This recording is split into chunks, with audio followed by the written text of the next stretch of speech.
Bismillahirrahmanirrahim. Wa bihi nasta'in ala umuri dunya waddin. Wassalatu wassalamu ala asyrafil anbiya'i wal mursalin wa ala alihi wa sahbihi ajma'in, amma ba'du. Yang terhormat kepada Ustaz Azam Mustafa LC, yang tercinta kepada teman-teman pengurus IMM dan juga Votar IIM, dan tentunya yang saya ucapkan terima kasih kepada para peserta kajian bulanan kami atas kesediaan waktunya telah mengikuti kegiatan ini. Pertama-tama marilah kita panjatkan puja serta puji syukur kehadirat Allah Subhanahu wa taala yang telah memberikan kita nikmat serta kesempatan untuk bisa berkumpul dan juga diberikan kesempatan untuk hidup tentunya. Lalu yang kedua, salawat serta salam marilah kita junjukkan kehadirat Nabi besar Muhammad SAW. Alhamdulillah kita bisa berkumpul di tengah suasana pandemi seperti ini untuk melaksanakan kajian bulanan ya, walaupun sempat tertunda selama 2 minggu karena masih dalam suasana berkabung ya, ibu dari istri ya, betul ya Mas Azam ya? Nenek. Iya kemarin nenek dari istri Mas Azam meninggal dunia. Oleh karena itu kita membaca basmalah untuk beliau.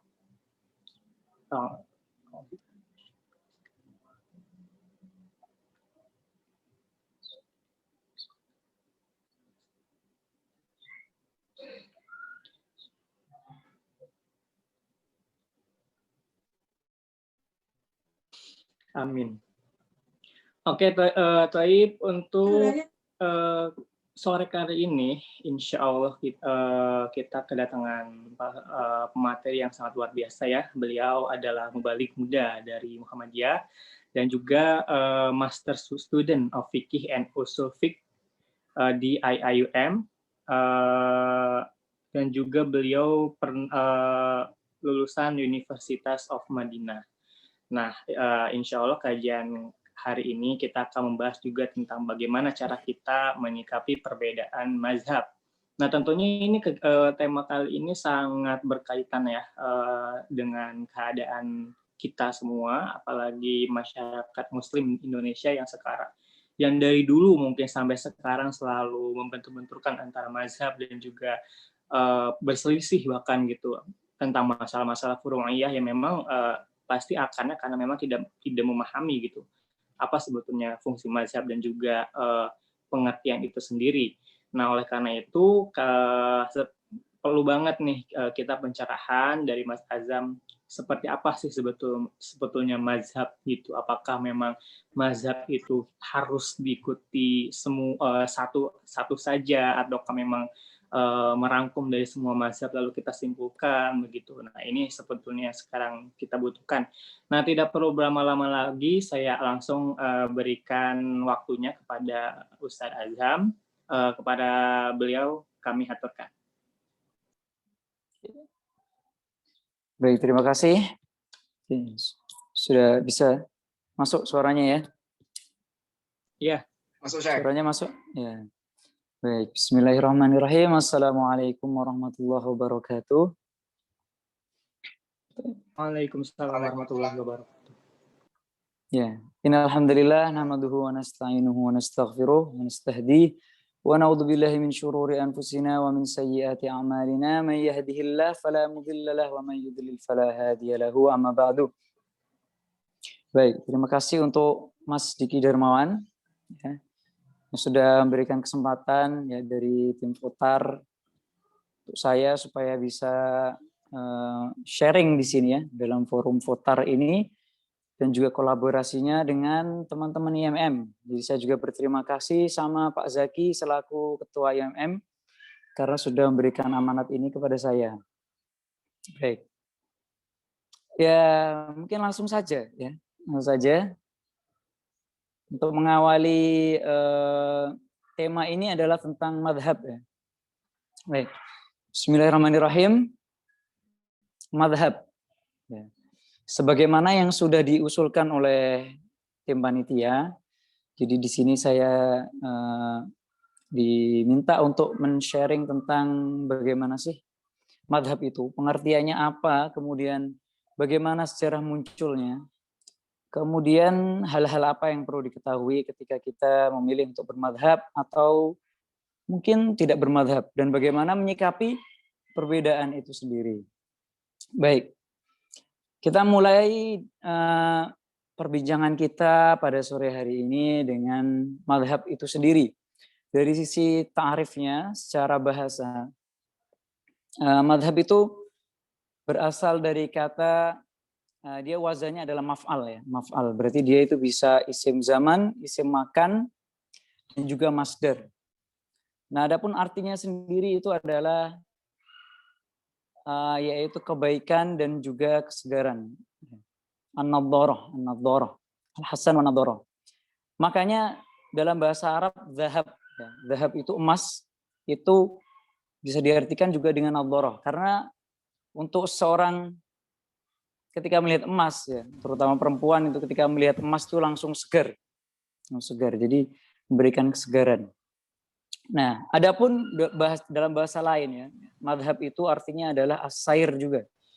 Jadi maksudnya adalah tempat berjalan dari sisi bahasa.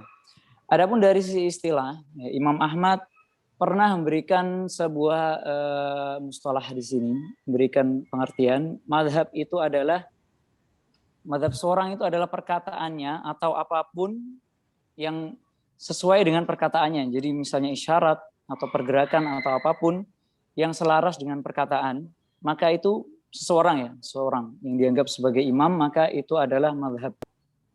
Nah, itu adalah pengertian dari yang diberikan oleh Imam Ahmad. Baik. Kemudian kita masuk sekarang dalam madhab. Ya, suaranya jelas ya? Regen dan mikrobiologi. Yo. Baik. Para peserta tolong dimatikan dulu ya. Ya, Kak. Baik. Madhab di sini, menurut Imam Abu Zahra sendiri dalam kitabnya Tarikhul Madzahib Al-Arba'ah, beliau mengatakan madhab itu ada 3 pengertiannya. Ya. Madhab itu bisa jadi madhab politik, bisa jadi yang kedua adalah madhab akidah, dan yang ketiga adalah madhab dalam bidang fikih, madhab fikih. Dan yang kali ini kita akan bahas adalah madhab dalam bidang fikih.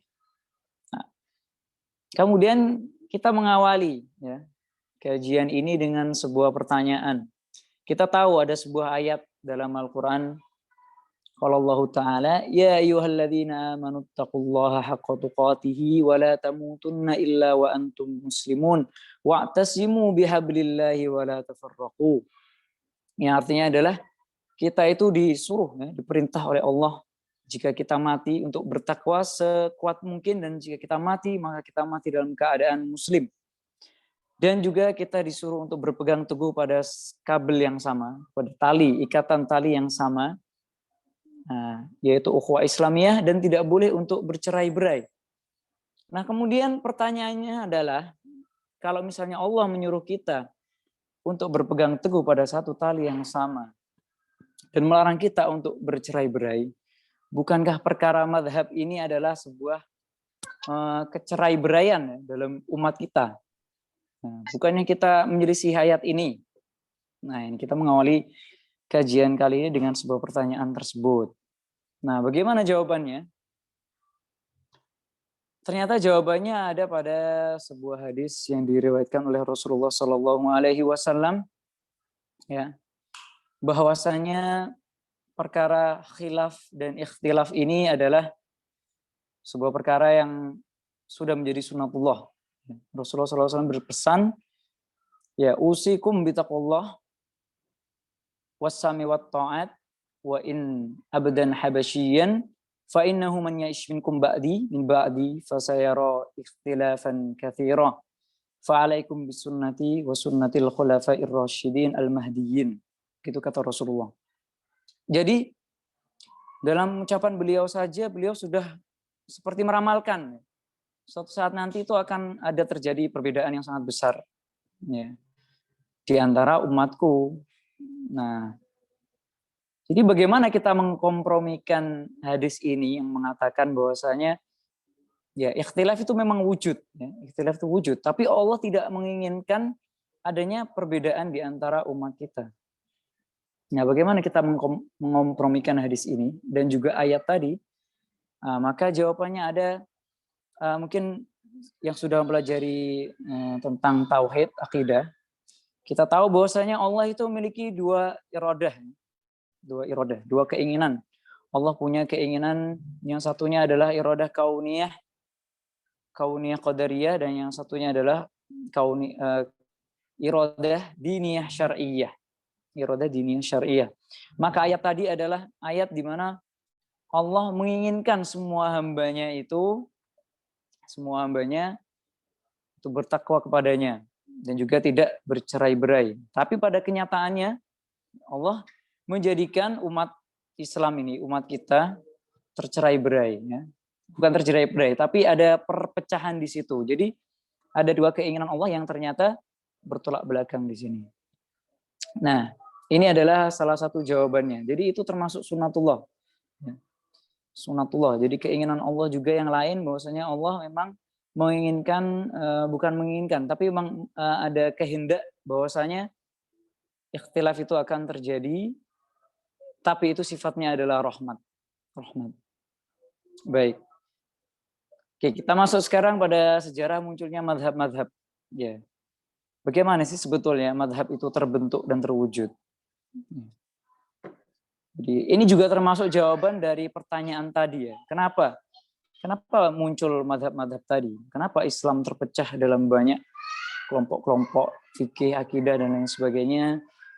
Jawaban yang paling mendasar dari itu semua juga adalah karena wafatnya Khatamul Anbiya, ya, Imamur Rusul, dan juga pembawa risalah kenabian bagi umat Islam, yaitu wafatnya baginda Rasulullah Shallallahu Alaihi Wasallam. Karena dengan meninggalnya beliau, hilang sudah kompas yang mengarahkan kemana seharusnya umat Islam ini akan mengarah. Ini adalah salah satu kebingungan tertinggi dari para sahabat itu sendiri, ya. Bahkan itu terjadi pada zaman sahabat ketika ditinggal oleh Rasulullah. Mereka itu sangat kebingungan. Mau apa dengan tidak adanya Rasulullah? Kita mau ngapain? Gitu. Jadi mereka sendiri itu juga bingung, galau, dan sempat galau, ya. Seperti kita tahu dari kisahnya Umar yang tidak percaya bahwasanya Rasulullah itu meninggal dan lain sebagainya. Oke. Kita kasih contoh, saya kasih contoh perbedaan yang terjadi pada zaman sahabat, dan perbedaan yang mendasari itu, perbedaan itu adalah hal yang sangat manusiawi. Contoh yang pertama terjadi pada Umar bin Khattab radhiyallahu anhu, yaitu di mana beliau itu terjadi sebuah, ini kita tidak mengatakan cekcok, tapi ada perbedaan pendapat dengan seorang sahabiah yang bernama Fatimah binti Qais. Ya. Fatimah binti Qais ini punya hadis, ya, meriwayatkan hadis yang bunyinya itu adalah bahwasanya seorang perempuan yang ditalak oleh suaminya 3 kali, maka dia tidak mendapatkan nafkah dan juga rumah. Nah, kebetulan hadis itu ditujukan kepada beliau sendiri. Ya, beliau ditalak oleh suaminya dan beliau tidak mendapatkan jatah rumah dan nafkah dari suaminya. Nah, beliau meriwayatkan langsung hadis itu dari Rasulullah. Adapun Umar bin Khattab ketika mendengarkan hadis dari Fatimah binti Qais tadi, beliau meragukan. Ya, Umar bin Khattab ini meragukan riwayat dari Fatimah binti Qais karena menurut beliau Fatimah binti Qais hafalannya kurang kuat. Jadi mungkin kadang lupa dan lain sebagainya. Sedangkan di sini ada ayat lain dalam Al-Quran yang sudah jelas, kalau sudah Al-Quran maka ya harus kita ambil, gitu kan. Itulah yang ada di benak Umar bin Khattab. Dalil yang dipegang oleh Umar bin Khattab adalah waskinuhunna min haitsu sakantum, dalam surah At-Thalaq ayat 6, dan juga ayat yang lainnya la tukhrijuhunna min buyutihinna wa la yakhrujna illa ayyatina bifahishatin mubayyinah. Dalil yang dipegang oleh Umar ini menandakan bahwasanya seorang perempuan yang ditalak oleh suaminya, maka dia mendapatkan jatah rumah dan juga masih mendapatkan nafkah. Nah, hal ini menjadikan perbedaan pendapat di antara kalangan sahabat sendiri. Makanya kita lihat Ibnu Abbas akhirnya tetap berpegang pada pendapatnya Fatimah binti Qais karena meyakini kesohihan dari hadis tersebut. Nah, baik. Yang kedua, contoh yang kedua, masih dari Umar bin Khattab dengan keadaan yang lainnya. Umar bin Khattab dalam suatu peristiwa, Umar bin Khattab ini ditanya oleh seorang sahabat, "Wahai Umar, saya itu junub. Saya itu junub. Kemudian saya tidak dapat air ini untuk mandi wajib. Terus gimana? Apakah saya sholat?" Maka jawaban Umar ketika itu tegas, ya, "Tidak, kamu jangan sholat," ya, kata Umar. Namun rupanya di sampingnya kebetulan ada Ammar bin Yasir, kemudian menegur Umar bin Khattab, "Wahai Amirul Mukminin, apa kamu tidak ingat, ya, dulu ketika kita berdua, ya, dalam keadaan yang sama, jadi junub kemudian tidak mendapati air. Nah, adapun kamu," nah ini adalah perkataan Ammar bin Yasir kepada Umar, ya, "adapun kamu wahai Umar, maka engkau tidak sholat. Engkau tidak sholat. Adapun saya, maka saya berguling-guling di atas tanah." Ya, sampai akhirnya kita berdua ketemu Rasulullah dan kita sampaikan, kita curhat apa yang terjadi pada kita berdua. Dan apa jawaban Rasulullah? Rasulullah ketika itu mengajarkan tata cara tayamum, bahwasanya sesungguhnya kamu cukup melakukan ini dengan menepukkan dua tangan kepada turab, kepada tanah yang lembut. Nah, itu adalah ajaran dari Rasulullah. Nah, dari dua hadis ini ada hal yang mendasar, ya. Hal yang mendasar itu adalah lupa, ya, lupa.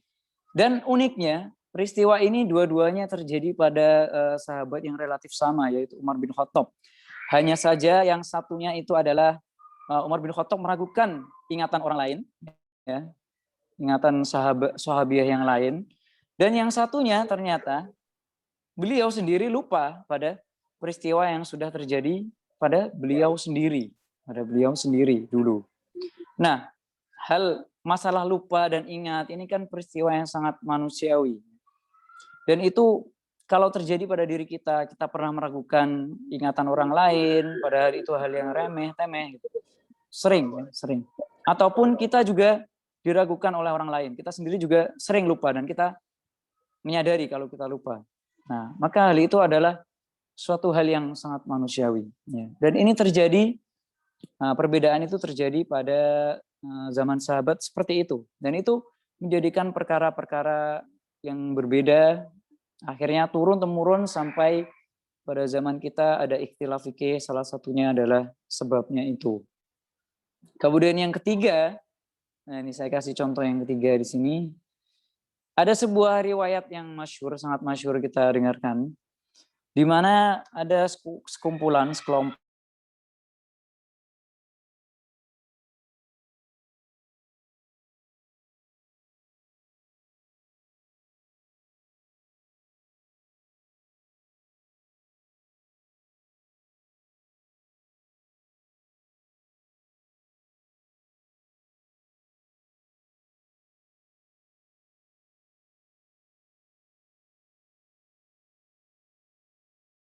rupanya Rasulullah tidak menyalahi salah satu dari kedua-duanya ataupun bahkan kedua-duanya. Jadi beliau menganggap dua-duanya benar, ya, dengan ijtihad masing-masing. Nah, ini adalah sebuah contoh perbedaan yang mendasar, ya, terjadi pada manusia biasa, dan hal itu juga terjadi pada zaman Rasulullah. Coba kalau zaman itu sudah ada HP, WA, Instagram dan lain sebagainya, tentu gampang ya langsung nelpon Rasulullah. Cuma kan tidak bisa. Ya. Jadi akhirnya mereka harus berdebat sendiri dalam satu momen yang sama dan baru mendapat kejelasan ketika mereka sampai di Bani Quraidah. Nah, adapun setelah Rasulullah meninggal, maka mereka tidak bisa mengkonfirmasi adanya perbedaan-perbedaan tersebut, dan itulah yang mendasari banyak perbedaan yang ada pada zaman sekarang. Nah, hal itu yang mendasari perbedaan tadi ya. Dan karena adanya perbedaan-perbedaan inilah muncul mazhab-mazhab. Dan bahkan di kalangan sahabat sendiri pun sudah terbentuk cikal bakal dari mazhab tersebut. Ya. Bagaimana cikal bakalnya? sebagaimana kita tahu dari sebagian sahabat itu ada yang mukthirun, ada yang mukillun. Mukthirun itu artinya adalah mereka itu banyak meriwayatkan hadis-hadis. Yang karena banyaknya mereka meriwayatkan hadis-hadis, maka sering dimintai fatwanya, dan dari situlah terbentuk madhab tersendiri. Misalnya saja Umar bin Khattab, kemudian Ali bin Abi Thalib, kemudian Aisyah radhiyallahu anha, ya. Kemudian ada Ibnu Mas'ud, Ibnu Abbas, dan juga Ibnu Umar, serta Zaid bin Thabit. Ini adalah 7 sahabat yang masyhur di kalangan para sahabat sebagai seorang yang sering memberikan fatwa. Dan disinilah cikal bakal dari sebuah madhab. Berlanjut kepada abad-abad selanjutnya, abad kedua hingga pertengahan abad keempat. Pertengahan abad keempat, disinilah semakin muncul ya, dan semakin bebas. Kekayaan intelektual dalam bidang fikih itu semakin menjadi-jadi karena agak bebas di sini ya. Hingga akhirnya muncul di banyak kota-kota yang tersebar karena juga ada perluasan dari khilafah-khilafah tadi. Misalnya di Basrah kita dapati ada Hasan al-Basri, di Baghdad kita dapati ada Imam Ahmad, kemudian juga ada Ibnu Jarir at-Tabari, kemudian Daud al-Zahiri, dan juga misalnya di Mesir ada yang masyhur Imam Syafi'i dan Sa'ad bin Laith. Kemudian di tempat lain misalnya di Kufah, nah di sini ada Imam Abu Hanifah dan juga Sufyan ats-Tsauri, ya. Kemudian ada Al-Auza'i di Syam, dan lain sebagainya. Malik bin Anas dan juga Sufyan bin Uyainah ada di Mekah, Sufyan bin Uyainah di Mekah, kemudian Malik bin Anas di Madinah. Jadi mereka juga berada di tempat-tempat yang berbeda-beda, yang itu juga ada sifat darurat di situ yang mengharuskan mereka akhirnya berfatwa karena mereka lah yang dianggap alim dalam tempat-tempat tersebut. Yang akhirnya karena mereka dianggap alim, terbentuklah madrasah yang dari situ menguat, dan akhirnya sebagian ada yang mencatat dan sebagian tidak mencatat jadi dari perkataan-perkataan ulama tadi, yang akhirnya ya, madhab imam-imam yang dicatat perkataannya, maka madhabnya masih kekal sampai sekarang. Adapun madhab yang tidak dicatat, tidak dibukukan oleh pengikutnya, maka madhabnya hilang ditelan oleh zaman. Yes. Ketika meninggal imam dari madhab tersebut, maka hilanglah juga madhabnya.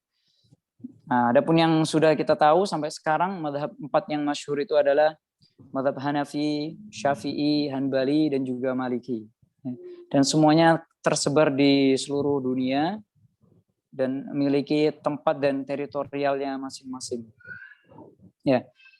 Kalau kita bertanya, apakah secara kepakaran ilmu para madhab yang sudah hilang ditelan oleh zaman itu apakah berarti mereka tidak terlalu pandai, atau apakah mereka bagaimana? Kenapa madhabnya bisa hilang? Ada sebuah testimoni dari Imam Syafi'i pada Sa'ad bin Laith, di mana kita tahu beliau tinggal dalam teritorial yang sama di Mesir. Beliau mengatakan, ya, seandainya ya para pengikutnya Sa'ad bin Laith ini mau untuk memperjuangkan madhabnya, nah, maka tentu madhab Sa'ad bin Laith ini lebih baik, karena beliau mengatakan Sa'ad bin Laith ini lebih pandai daripada Imam Malik. Ya. Ini pendapatnya Imam Syafi'i, yang mana kita tahu Imam Syafi'i itu muridnya Imam Malik. Ya. Dan juga beliau mengenal Sa'ad bin Laith. Maka insya Allah apa yang dikatakan beliau juga bukan sebuah omong kosong. Baik. Jadi madhab yang 4 ini, adapun urutan tahunnya saya bacakan secara simpel saja. Nah, jadi dimulai dari Imam Abu Hanifah, mana beliau lahir pada tahun 80 Hijriah dan meninggal pada tahun 150 Hijriah, dan beliau domisilinya adalah di kota Kufah ya. Jadi ketika beliau meninggal, Imam Syafi'i itu lahir di tahun yang sama, Imam Syafi'i. Nah, kemudian mazhab Maliki, setelahnya adalah mazhab Maliki. Imam Malik itu lahir pada tahun 93 Hijriah dan beliau meninggal pada tahun 179 Hijriah, dan domisili beliau ada di Madinah. Nah, di sini beliau sempat bertemu dengan Imam Syafi'i selaku murid beliau. Yang sering kita tahu beliau itu menghafal Muwatta langsung kepada Imam Malik. Imam Syafi'i menghafal Muwatta langsung. Shahibu Muwatta adalah Imam Malik. Ya, jadi sempat ketemu dan menjadi muridnya karena Imam Syafi'i itu lahir pada tahun 150 Hijriah tadi, jadi lebih muda dari Imam Malik tentunya, dan beliau meninggal pada tahun 204 Hijriah di Mesir. Kemudian madzhab Hambali adalah Imam Ahmad. Nah, Imam Ahmad ini juga sempat berguru kepada Imam Syafi'i. Ya, beliau lahirnya pada tahun 164 Hijriah dan meninggal pada tahun 241 Hijriah.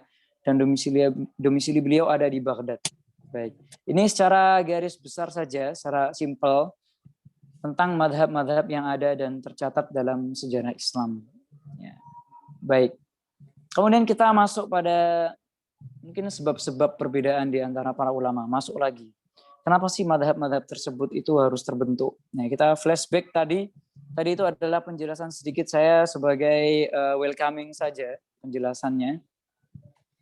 Di sini ya, ternyata para ulama sendiri ketika menjelaskan tentang sebab perbedaan ulama, mereka itu berbeda pendapat. Jadi memang perbedaan itu sudah menjadi sunnatullah pada umat Islam. Ya, para ulama itu berbeda pendapat tentang jumlahnya. Ya, jumlahnya.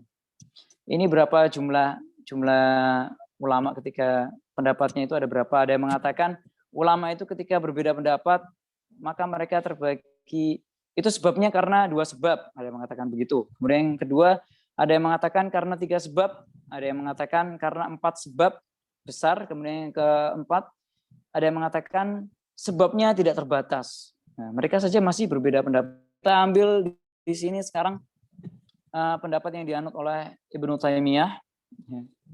Beliau mengatakan ada 2 perbedaan mendasar kenapa para ulama itu berbeda pendapat. Baik. Yang pertama adalah karena kembali pada pemahaman seorang ulama itu sendiri yang berbeda-beda keilmuannya dan sudut pandangnya. Ya. Nah, ini adalah sebuah perbedaan yang dibolehkan ya. Kemudian yang kedua, kembali pada nas Al-Qur'an dan hadis itu sendiri dengan segala kemungkinannya.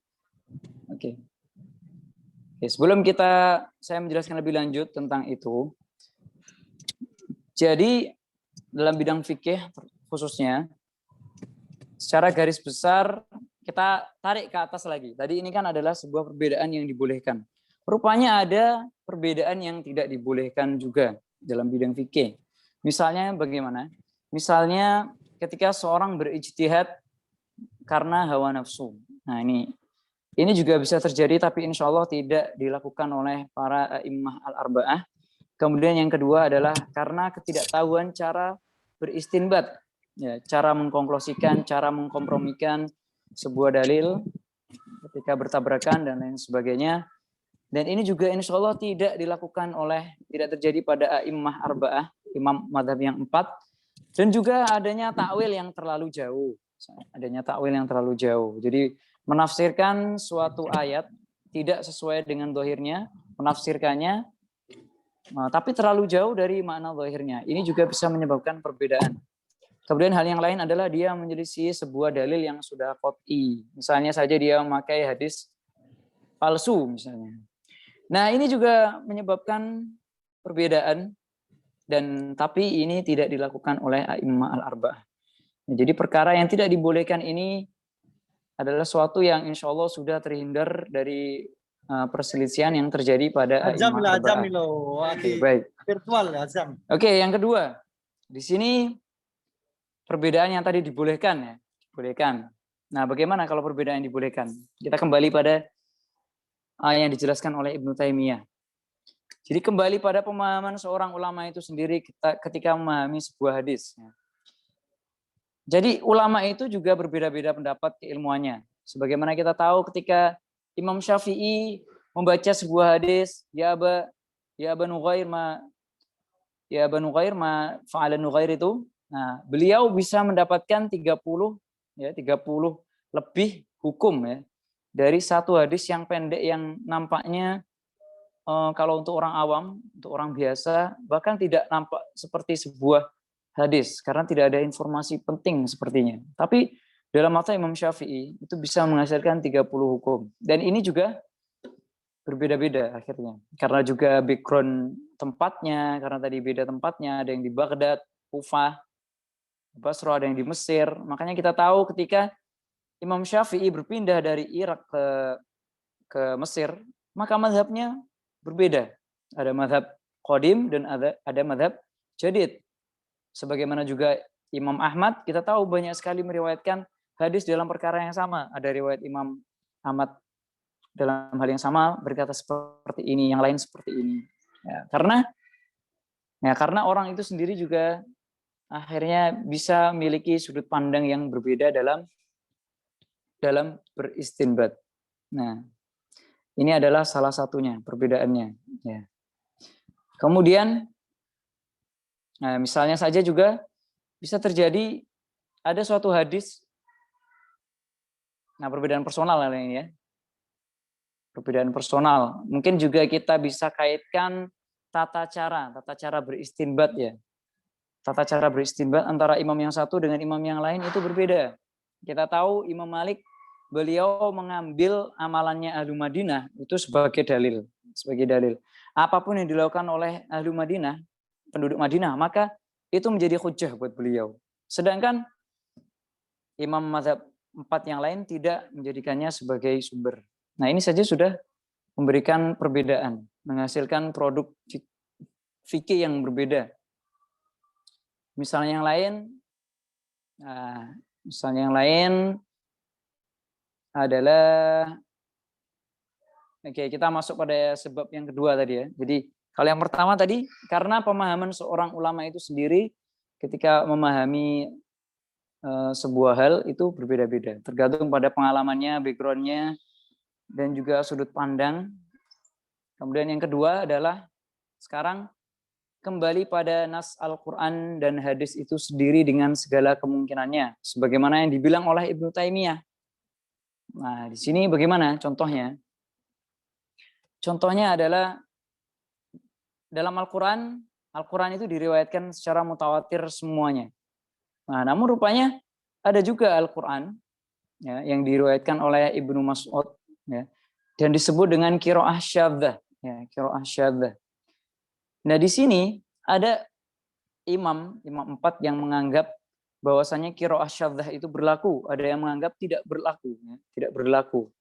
Maka itu menghasilkan sebuah perbedaan pendapat antara Abu Hanifah dan Imam Ahmad, yang akhirnya menganggap bahwasanya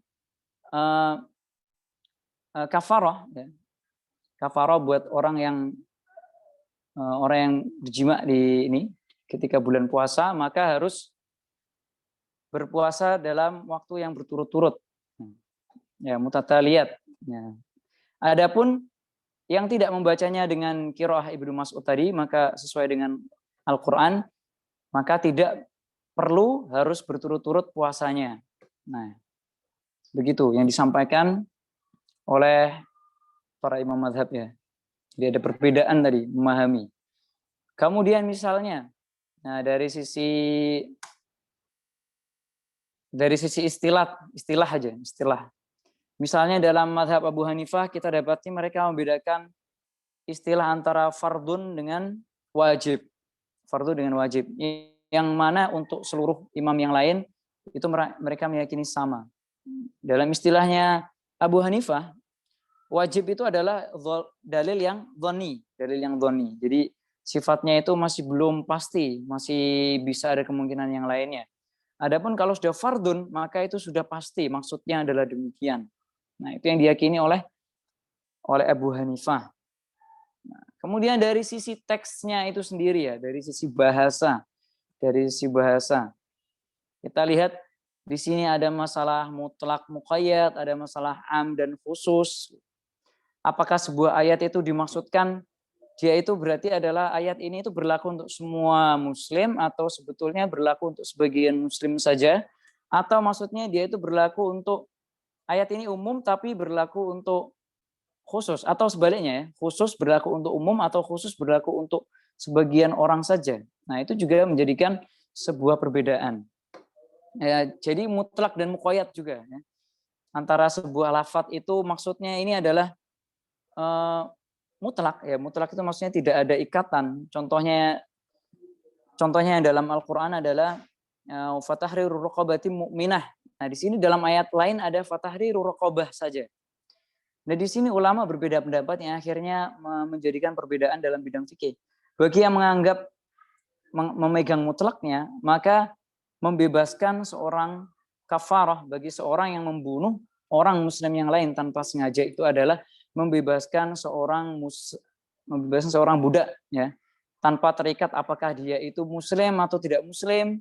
Atau yang kedua, kalau dia memegang muqayyad, maka dia beranggapan bahwasanya yang harus dibebaskan itu adalah budak muslim. Nah, seperti itu. Nah, kemudian ada mujmal dan mufassar, nah, dan lain sebagainya. Nah, ini yang mendasari para ulama akhirnya berbeda pendapat di situ. Nah, ya mungkin untuk menjelaskan juga ya seperti misalnya kesalahpahaman yang terjadi antara kita kemarin ya, ketika ini ingin mencari gantinya untuk hari ini, ya untuk acara pada hari ini, ya kan waktu itu, nah ini adalah prakteknya misalnya yang terjadi sehari-hari, bahwasanya lafadz mutlak dan muqayyad itu juga bisa terjadi pada keseharian kita. Ya.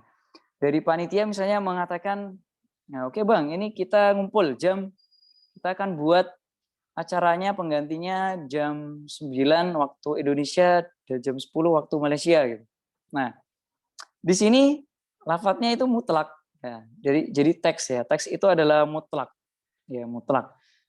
Jadi akhirnya karena saya juga ketika itu tidak fokus, jadi saya memahami dengan konteks saya dan panitia memahami dengan konteksnya panitia. Akhirnya yang saya pahami adalah waktu itu malam hari, jam 9 malam. Ya. Adapun panitia menganggapnya pagi hari. Nah, itu baru saya sadar ketika itu, ya ketika jam 10 pagi saya buka WA, loh ternyata pagi maksudnya ya. Nah ini juga terjadi pada kita. Nah jadi hal ini adalah sebuah kesalahan yang manusiawi yang sebetulnya juga kalau mau ditelusuri lagi memang sumbernya dari saya memang. Ya baik. Jadi ini hanya untuk memudahkan gambaran saja bahwasanya perbedaan-perbedaan yang terjadi pada ulama, pada sahabat, dan juga pada a'imah arba'ah itu semuanya adalah sebuah perbedaan yang manusiawi, sebuah perbedaan yang dibolehkan dalam asas toleransi, ya, karena ini masih tidak menyasar pada bidang akidah.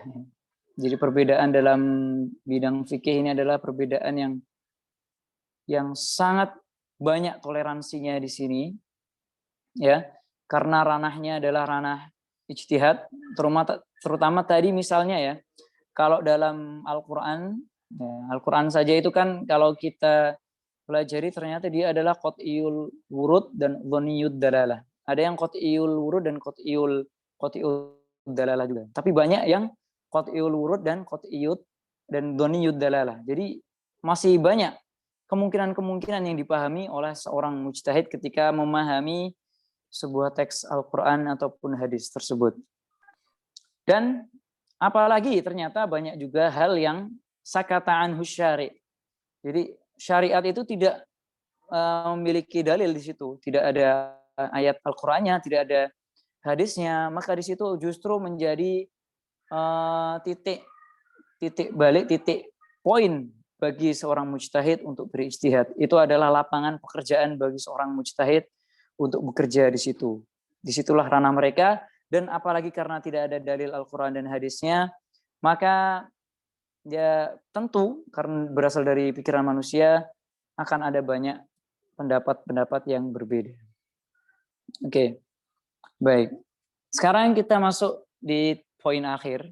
Jadi apa saja yang perlu diketahui ketika kita memutuskan untuk bermadhab dan bagaimana menyikapi perbedaan yang terjadi atau bermadhab atau tidak bermadhab gitu mungkin ya. Jadi perkara bermadzhab atau tidak bermadzhab bukanlah sebuah kewajiban, bukan sebuah sunahan dan lain sebagainya. Tapi di sini memang dibagi keadaan umat kita itu ada tiga ya, ada tiga. Yang pertama adalah bagi seorang mujtahid, bagi mereka yang sudah memiliki alat untuk berijtihad, memahami Al-Quran dan Sunnah dan hadis, bisa memahami secara langsung karena dia punya alat bahasa Arabnya, kemudian dia juga bisa merujuk pada tafsir hadisnya ataupun tafsir Al-Qurannya, dan dia juga bisa langsung tahu ayat mana yang diperlukan dalam masalah tertentu, maka dia bisa masuk dalam kategori mujtahid. Dan di sini seorang mujtahid justru tidak disarankan untuk taklid ya. Jadi yang pertama adalah mujtahid, kemudian yang kedua adalah muttabi, di mana di sini dia memahami bahasa Arab tapi dia masih lemah dalam beberapa thoriqah istinbatnya, cara untuk beristinbat, cara untuk mengkompromikan dalil, mereka masih bingung. Akhirnya dia tetap harus mengikuti perkataan beberapa imam, ya. Kemudian meskipun harus talfik ya. Kemudian yang ketiga adalah muqallid. Nah, di sini muqallid ini adalah memang orang yang umum, orang awam atau orang yang memang dia punya kepakaran lain tidak dalam kepakaran bidang syariat, maka dia di sini boleh bertaklid. Nah, dalam artian di sini bagaimana taklidnya? Apakah dia boleh untuk bermadhab? Apakah dia harus bermadhab? Dan lain sebagainya. Maka di sini dalam hemat saya adalah dia boleh memilih mana yang lebih memudahkan untuk dia. Jadi dia bisa memilih salah satu madhab tertentu untuk dijadikan pegangan baginya dengan adanya ya suara dalam hati mengatakan bahwasanya apa yang dilakukan oleh imam ini adalah ijtihad yang benar ya, karena dia muqallid maka dia harus punya keyakinan seperti itu. Jika tidak maka dia boleh mengikuti salah seorang ustadz atau siapapun ya, ulama pada zaman sekarang yang dianggap dia punya kemampuan dalam bidang ijtihad, nah maka dia bisa mengikuti imam tersebut. Nah ini, jadi poinnya dia boleh untuk bermadhab, karena memang pada zaman sekarang itu juga ada kelompok dari umat Islam kita sendiri yang sangat-sangat mengharuskan kita untuk bermadhab. Ini harus madhab nih. Kalau nggak Syafi'i nggak bisa, kalau nggak Hanbali nggak bisa. Kalau nggak Maliki nggak boleh.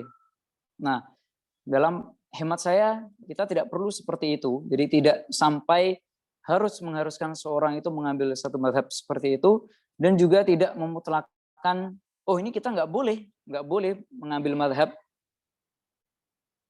salah satunya atau dua dan lain sebagainya.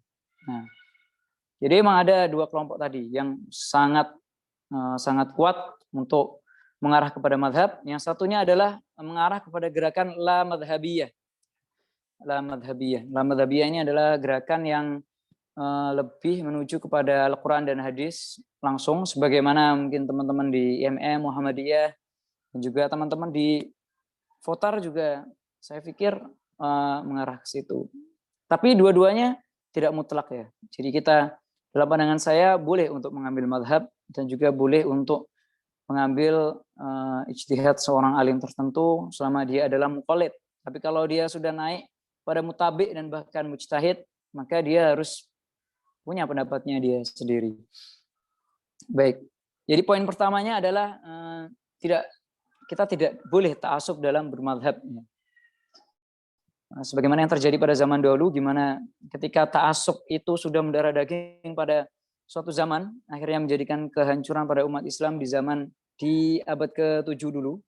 Jadi keruntuhan Baghdad itu salah satunya juga adalah yang menjadi penyumbangnya karena adanya ta'assub yang luar biasa. Gimana kita tahu ketika itu? Ya, akhirnya itu sampai ada ya orang Hanafi itu tidak boleh menikah dengan orang Syafi'i. Kemudian orang Syafi'i itu mau diambil jizyahnya sama orang Hanafi. Ya. Ataupun dari orang Hanbali juga mengambil jizyahnya.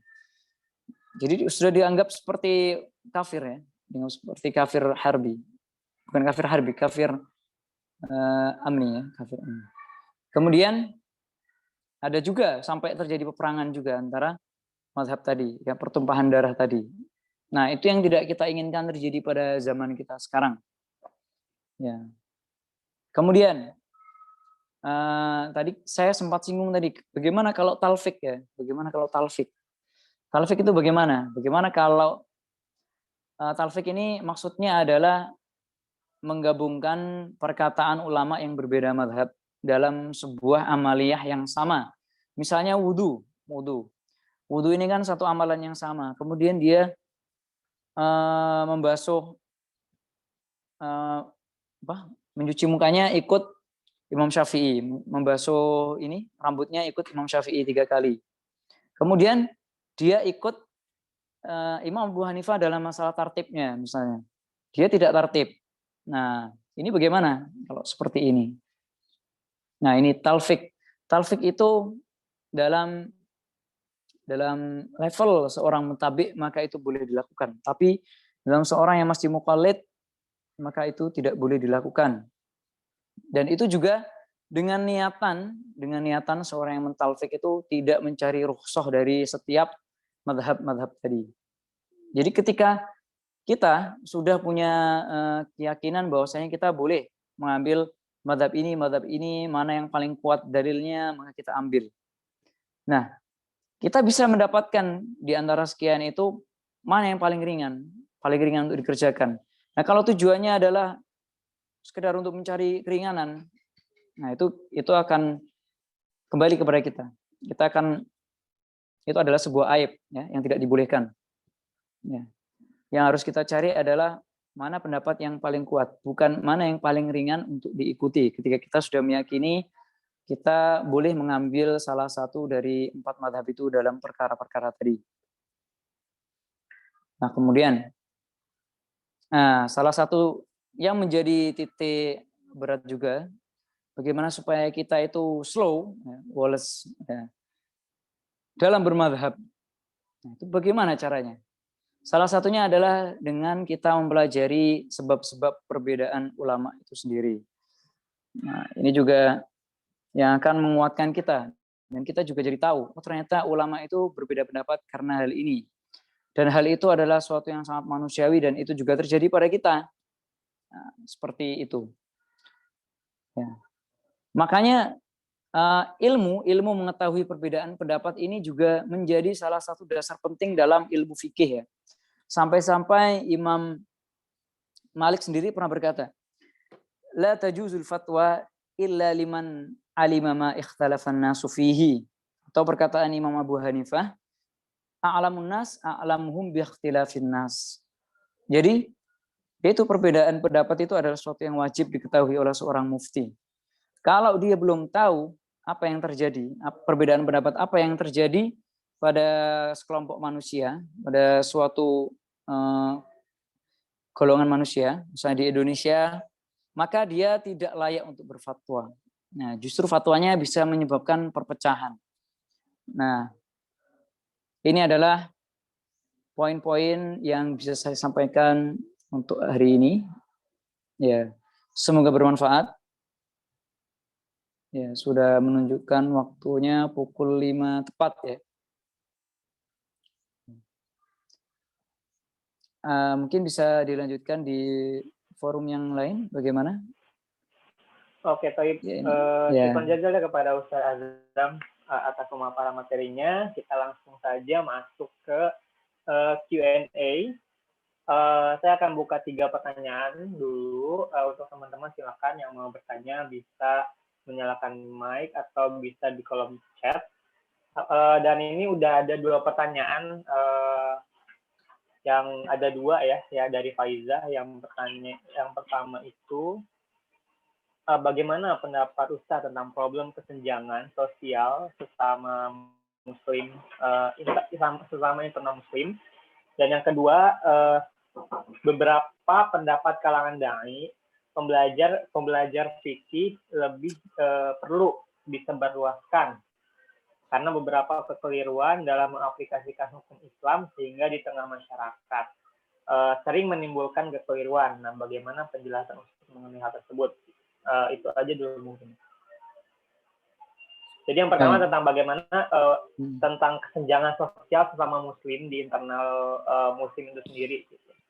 Dan yang kedua tentang apakah perlu penyebarluasan fakih di tengah-tengah masyarakat kita begitu. Talaki. Gimana? Fakih, maksudnya orang-orang fikih, fakih. orang-orang paham fikih. Baik. Kesenjangan sosial antar dai ya. Antar dai tadi ya. Kemudian yang kedua adalah perlunya apa itu? Penyebarluasan fotokopi orang-orang munafik. Iya. Fakih-fakih ini diperbanyak gitu, di fotokopi gitu. Iya, gitu. Ya. Baik, terima kasih untuk pertanyaannya. Saya jawab untuk yang pertama ya. Ada kesenjangan sosial antara dai. Kesenjangan sosial ini maksudnya kesenjangan apa ya? Kesenjangan ini mungkin ya. Mungkin boleh kita tanyakan langsung kepada pertanyaannya kali ya. Faiza ada di sini, Faiza? Faiza Fil Ihsani.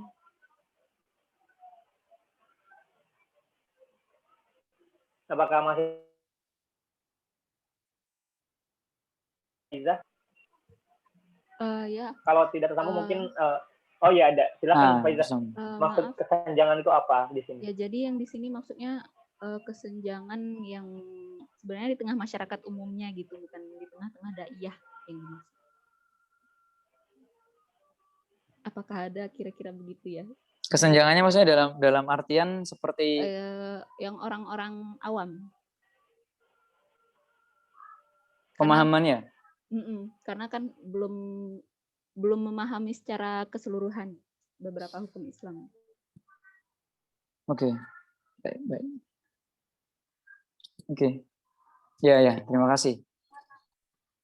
Saya masuk ya, kesenjangan sosial. Sebetulnya ya, zaman kita sekarang ini sudah sangat jauh lebih lumayan daripada ketika dulu ada namanya abad ta'assub tadi yang saya ceritakan tadi ya. Di mana ketika itu mujtahidnya saja taklid gitu. Mujtahidnya saja taklid. Seorang yang seharusnya punya pemikiran bebas, mereka itu terpaksa untuk mentaklid para ulama 4 gitu. Jadi zamannya bisa dibayangkan ketika kita di zaman sekarang kemudian kita hidup di zaman itu, kita tidak punya pilihan kecuali Syafi'i, Hanbali, Hanafi, dan Maliki. Dan kalau tidak masuk dari salah satu itu, mungkin kita sudah dianggap kafir. Nah, apa yang terjadi pada zaman sekarang sebetulnya perlu untuk disyukuri. Kita sudah sangat alhamdulillah, perpecahan sebetulnya tidak separah dulu, memang meskipun masih ada, dan itu juga perlu untuk dijembatani. Ya, akhirnya bagaimana cara untuk menjembatani perbedaan-perbedaan yang ada antara orang awam dan juga para orang awam sebetulnya ya. Karena sebetulnya bahkan pada zaman dahulu sekalipun ya, ulama-ulama itu mereka ketika berbeda pendapat itu mereka santai semua.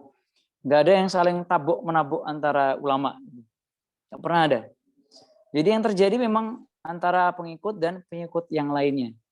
Nah, inilah yang memang terjadi ketika seorang salah satunya ketika baru mengenal sebuah mungkin ajaran agama yang dianggapnya segar, baru, maka dia akan langsung naik gitu ya. Langsung naik ininya. Tensinya itu langsung naik dan langsung beranggapan bahwasanya apa yang dikatakan oleh ustadznya, apa yang dikatakan oleh ulamanya, ya itu adalah benar. Apa yang ditulis dalam kitabnya itu benar. Nah, maka kita harus punya ya salah satu pemikiran dalam kepala kita adalah kita harus camkan bahwasanya semua hal ini ya terutama mazhab dalam bidang fikih itu adalah produk ijtihad yang artinya itu berasal juga dari pemikiran manusia, meskipun manusia itu adalah para ulama yang sangat karismatik dan sangat luar biasa ya. Nah, tapi mereka juga masih seorang manusia. Nah, Kita harus tanamkan itu dalam pikiran kita bahwasanya itu adalah ijtihad. Nah, saya seringkali cerita ya kemana-mana. Kalau misalnya gimana sih kita ketika melihat adanya perbedaan dalam umat kita itu. Saya membayangkan kita itu seperti bahkan tidak hanya mazhab ya, yang mungkin sekte ya, tapi sekte yang mungkin masih Ahlus Sunnah lah ya. Itu kita seperti naik motor ya, naik motor. Nah, naik motor itu ada dua jenis orang yang naik motor. Kedua-duanya mengikuti aturan. Dua-duanya mengikuti aturan polisi. Maksudnya pakai SIM, pakai helm. Kemudian waktu lampu merah ya berhenti, lampu hijau ya jalan. Oke. Kalau udah seperti itu, nah ada dua keadaan. Yang pertama itu orangnya itu tepat mengikuti itu, tapi slow, jadi pelan-pelan. Dan yang kedua itu cepat, kenceng. Nah, kalau saya bertanya, misalnya, mana yang sampai tujuan? Mana yang sampai tujuan? Maka jawabannya adalah dua-duanya sampai pada tujuannya. Tapi kalau kita bertanya mana yang lebih cepat sampai tujuan, maka orang yang berijtihad itu lebih cepat sampai tujuan, tapi dengan kemungkinan dia bisa nabrak dan celakanya lebih parah. Beda dengan yang sepedanya pelan-pelan. Motorannya pelan-pelan, dia nabrak tapi nggak sakit. Dalam artian inilah ijtihad gitu ya. Jadi orang yang dia berusaha untuk mengambil dohir tadi, seperti kisah sahabat tadi yang sholat di Bani Quraidah, orang yang mengambil dohir dari sebuah ayat, ya, maka dia itu seperti orang yang berhati-hati, ya sepedaannya, ya dia mengambil saklek apa yang diucapkan oleh Rasulullah. Dan yang satunya berusaha untuk mencari maksudnya. Nah itu kan mencari maksud itu adalah ijtihad yang sebetulnya perlu dalil tuh. Jadi belum tentu ijtihadnya juga betul ya. Ya. Nah itu dalam artian itu dia ingin cepat. Ya, cepat itu maksudnya sepedanya tadi cepat. Dia berijtihad dengan cara berpikirnya sendiri. Nah, ya ini yang perlu kita pahami ya. Bahwasanya semuanya ini adalah ijtihad. Apalagi masih dalam ranah fikih. Kecuali memang dalam akidah. Nah, dalam akidah memang banyak sekali hal yang tidak bisa ditoleransi. Hadis yang tadi saya gulirkan tadi itu bahwasanya fasayra minkum ikhtilafan katsira. Nah, itu masih masuk dalam bidang fikih ya, masih masuk dalam bidang fikih di sini. Jadi kalian bisa melihat suatu saat nanti akan melihat ikhtilaf yang sangat banyak. Nah, itu ada hadis lain yang misalnya bunyinya iftaraqa ummati ya ila sintai wa sab'in itu. Ya. Jadi terpecah umatku itu sampai 70-an golongan. Yang semuanya itu masuk neraka kecuali satu. Nah, ini kan ngeri ketika kita membayangkan itu. Dan ini bukan madhab ya. Ini bukan madhab. Ini adalah akidah. Nah, kita harus memahami hal seperti itu ya. Ya, jangan sampai kita keluar dari koridor. Apakah sebetulnya yang diucapkan oleh Ustadz ini itu adalah memang Al-Quran dan hadis ataukah tetap ijtihad ya? Karena seperti tadi kita dapati contoh perbedaan sahabat sendiri ya, ketika memahami suatu hal saja mereka berbeda pendapat. Ya alhamdulillah karena Rasulullah masih ada, maka perbedaan itu tidak jadi ada gitu. Jadi bisa dikonfirmasi langsung oleh Rasulullah. Lah ketika kita sekarang tidak ada yang konfirmasi karena wahyu sudah terputus gitu ya. Jadi bagaimana kita menjawabnya? Akhirnya ketika seorang ulama itu sendiri, ketika seorang ustadz, ketika kita menjadi seorang ustadz, kita juga harus tekankan, ini adalah sebuah ijtihad. Pendapat saya ini adalah ijtihad. Bisa benar dan bisa salah. Dan itu juga yang diucapkan oleh Imam 4 ya. Imam Abu Hanifah, Imam Malik, Imam Syafi'i, mereka semua sudah mengatakan itu. Dan mereka sudah terlepas dari beban, seharusnya mereka mengatakan hal itu gitu ya. Jadi supaya umat itu nggak saklek. Coba kalau para Imam 4 itu tidak mengatakan hal tadi.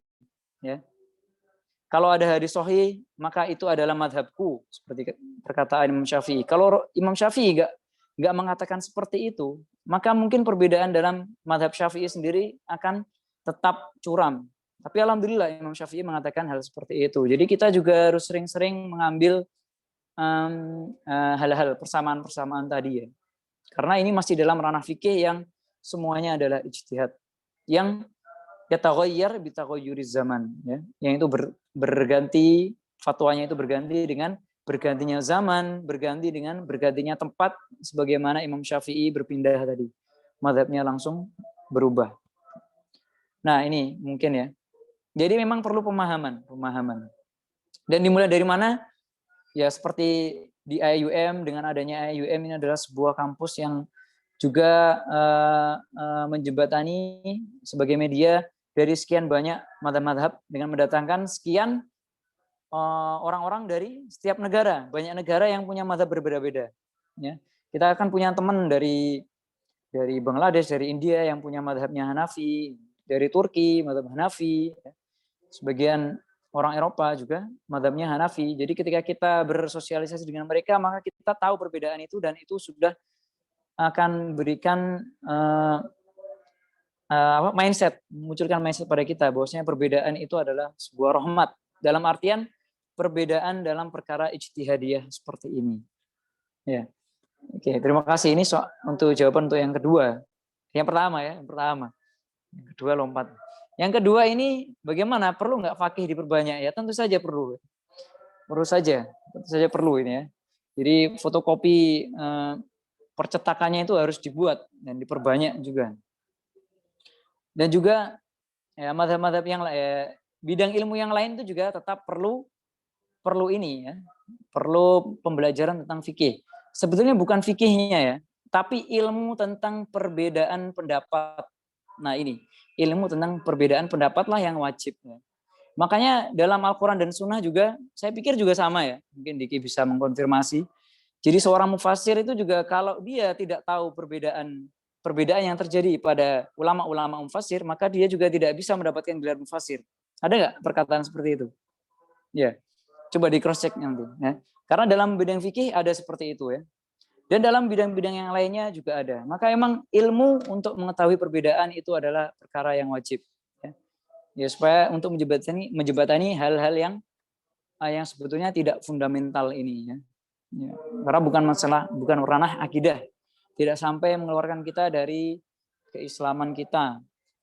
Nah makanya ya contohlah ini. Misalnya di Gontor ya. Sebagai salah satu pondok yang mengeluarkan alumni paling banyak juga. Ya. Dan juga mereka ini punya slogan yang unik Gontor itu ya. Jadi berdiri di atas dan untuk semua golongan. Nah, maka hal itu menjadi sinkron ya. Mereka punya slogan seperti itu dengan pengajaran mereka ya. Di dalam Gontor mereka tidak mewajibkan satu kitab fikih tertentu ya. Dan justru kitab fikih itu diajarkan di kelas 6, kelas terakhir.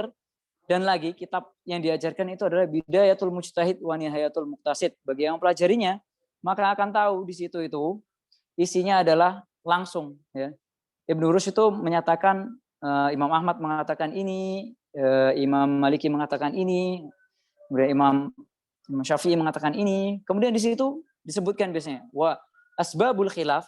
Nah, selalu seperti itu ya. Manhajnya Ibnu Rushd dalam tulisan beliau itu selalu memunculkan asbabul khilaf. Sebab khilafnya itu adalah karena, nah ini misalnya ada perbedaan pendapat, karena dalam bahasa dan lain sebagainya. Nah, ini adalah salah satu kitab yang sangat disarankan ya, untuk dipelajari juga, meskipun sebetulnya dari sisi level seorang faqih itu sudah sangat tinggi. Ya, tapi ini bagus dari sisi kita mempelajari adanya ikhtilaf dalam masyarakat kita.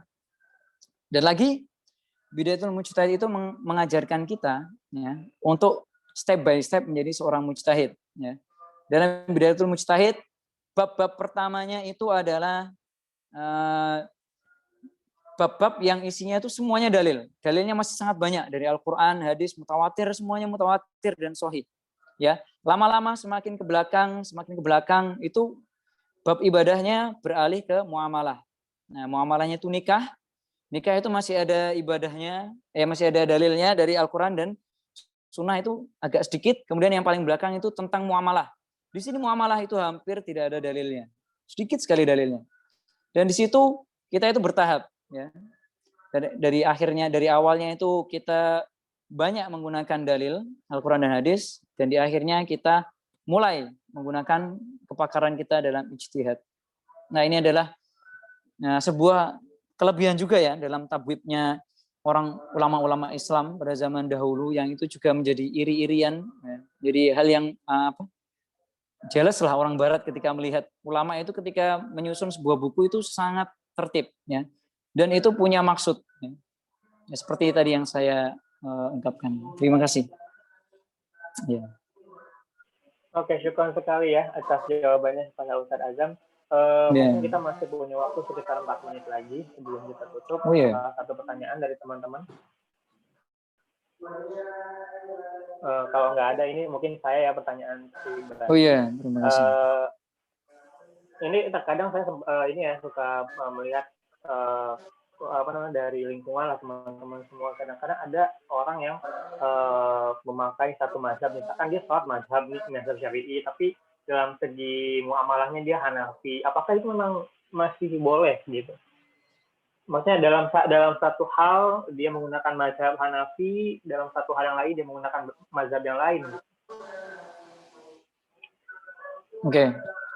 Ya kalau dalam sejauh pemahaman saya, talfik tadi itu ya, selama dia memang betul dari ijtihadnya dia itu mengatakan seperti itu, dia mengharuskan seperti itu dengan melihat semua dalil-dalil yang ada, kemudian kata hatinya mengatakan inilah yang diinginkan oleh Allah dan Rasulnya dalam perkara ini, ya sudah diikuti. Gitu.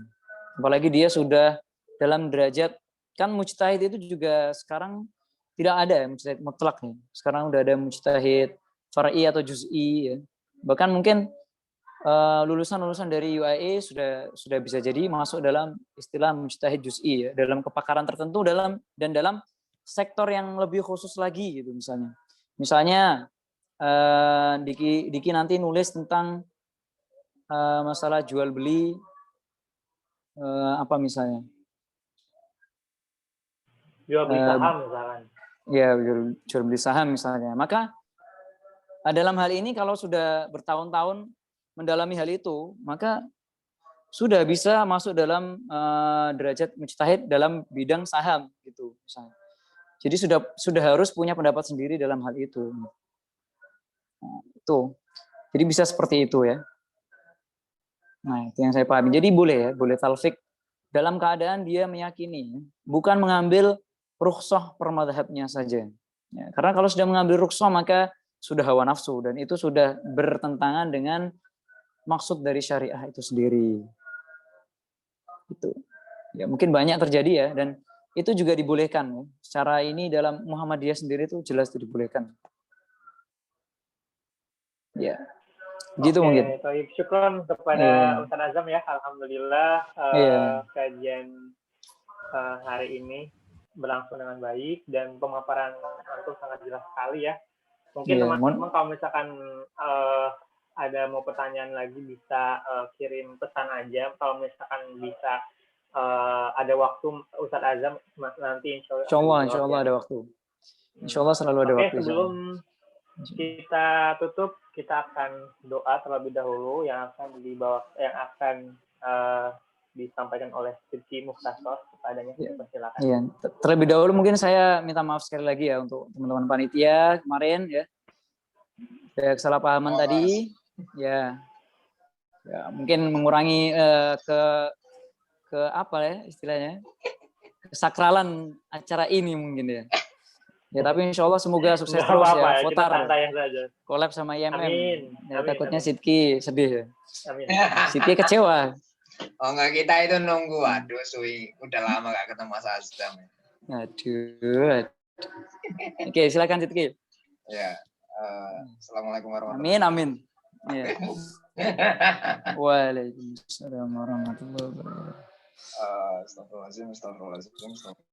Bismillahirrahmanirrahim. Al-Fatihah. Bismillahirrahmanirrahim.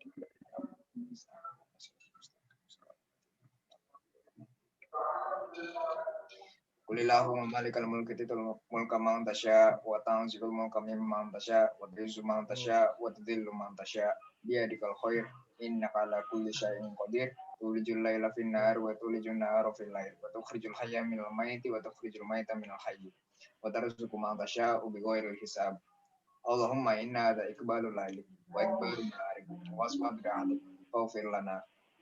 Allahumma innaka ta'lamu anna hadhil qulub qad istamat ala mahabbatik wal taqas ala tawatik wa tawahadat ala da'watik wa ta'adat ala nusrati syariatik wa atikillahumma rabbit laha wa adimuddaha wa hiya subulaha amraha binurikal ladzi la yahu wasra suduraha bi fainil imani bik wa jamil tawakkuli alaik wa hiya bi ma'rifatik wa mishala syadati fi sabilik innaka ni'mal maula wa ni'man nasir. Allahumma amin. Wa sallallahu ala sayyidina Muhammad wa ala alihi wa sahbihi wa barik wa sallam. Alhamdulillahi rabbil alamin. Baik, mari kita tutup kajian sore kali ini dengan membaca Alhamdulillah. Alhamdulillah. Sebelum kita bubar, kita akan foto terlebih dahulu. Mungkin Mas Ulin boleh membantu di foto dan teman-teman membuka kamera silakan untuk segera membukanya. Ya, silakan teman-teman yang masih belum nyala. Yuk, Aman, Mas. teman-teman, dibuka dulu kamera sebentar. Mas Azam. Loh, sudah ini. Iya, enggak sampean di Lamongan sekarang. Oh iya, di Lamongan. Aman. Ya, Boleh di Pak pondok Iza, ini. Bang Kiren, Arjuna, Salim, Kampanye kapan? Fiona, Sudah dari tahun kemarin. Noval, Hefzi, Anissa, Nurlaili, dan Hansa. Dan Kadara silakan boleh membuka ya sebentar saja. Enggak, Mas, sampean loh aman. Aman. Aman. Oh, aman ya, aman Sentausa. Kalau nggak ada lagi, boleh langsung aja Mas Ulin, silakan dipoto. Siap, oke ya. 1, 2, 3. Mantap. Lagi 1, 2, 3. Oke, terima kasih. Oke, syukron, IMM, syukron. Ya, Fan. Semuanya. Ya. Assalamualaikum warahmatullahi wabarakatuh. Waalaikumsalam.